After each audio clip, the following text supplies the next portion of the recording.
స్లోగా ఎంచుకున్న సరైన సినిమాలు ఓకే చేస్తున్న శ్రీనిధి శెట్టి. చేస్తున్నవి పెద్ద సినిమాలే అయినా వరుసపెట్టి సినిమాలు ఓకే చేయడం లేదు శ్రీనిధి శెట్టి. కావాలంటే మీరే చూడండి, సినిమా పరిశ్రమలోకి వచ్చి 7 ఏళ్లైనా ఇంకా 4 సినిమాలే చేసింది. ఏ హీరోయిన్ అయినా ఇలా 2 ఏళ్లకో సినిమా చేస్తుందా? ఏడాదికి 5-6 సినిమాలు చేస్తున్నారు.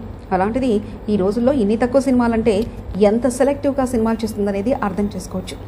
అలాంటి ఎంపికలో ఇప్పుడు మరో సినిమా వచ్చి చేరింది అని చెప్తున్నారు. కేజీఎఫ్ సినిమాలతో దేశవ్యాప్తంగా మెప్పించి అభిమానుల్ని సొంతం చేసుకుంది శ్రీనిధి శెట్టి. రీసెంట్గా హిట్ 3 సినిమాతో తెలుగులో స్ట్రైట్ సినిమా చేసి సత్తా చెట్టింది. అంతకుముందు కోబ్రా అనే సినిమాతో తమిళ సినిమాలో నటించింది. అయితే ఈ సినిమా ఆశించిన ఫలితాన్ని ఇవ్వలేదు. ఇప్పుడు రెండో సినిమాకు పచ్చ జెండా ఊపిందని చెప్తున్నారు. అన్నీ అనుకున్నట్లు జరిగితే తమిళాగ్ర హీరో అజిత్తో నటించబోతుందని సమాచారం.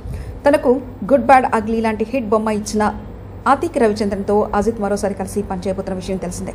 ప్రస్తుతం సినిమా కోసం ప్రీ ప్రొడక్షన్ పనులు జరుగుతున్నాయి. నవంబర్లో సెట్స్ పైకి వెళ్తున్న ఈ సినిమాలో కథానాయికగా శ్రీనిధి శెట్టికి ఎంపిక చేసినట్లు సమాచారం.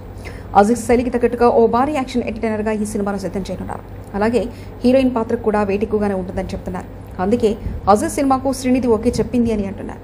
ఇక శ్రీనిధి ప్రస్తుతం తెలుగులో సిద్ధు జొన్నగడ్డతో జోడీగా తెలుసు కదా అనే సినిమాలో నటిస్తుంది. ఈ సినిమాను అక్టోబర్లో విడుదల చేయనున్నారు.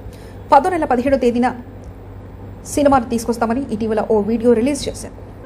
Please subscribe BCN channel. Please subscribe BCN channel. ఇందులో మీకు కావాల్సిన అన్ని రకాల హంగులు ఉంటాయి. Hi, this is MM Sri Lanka. Please subscribe to BCN channel.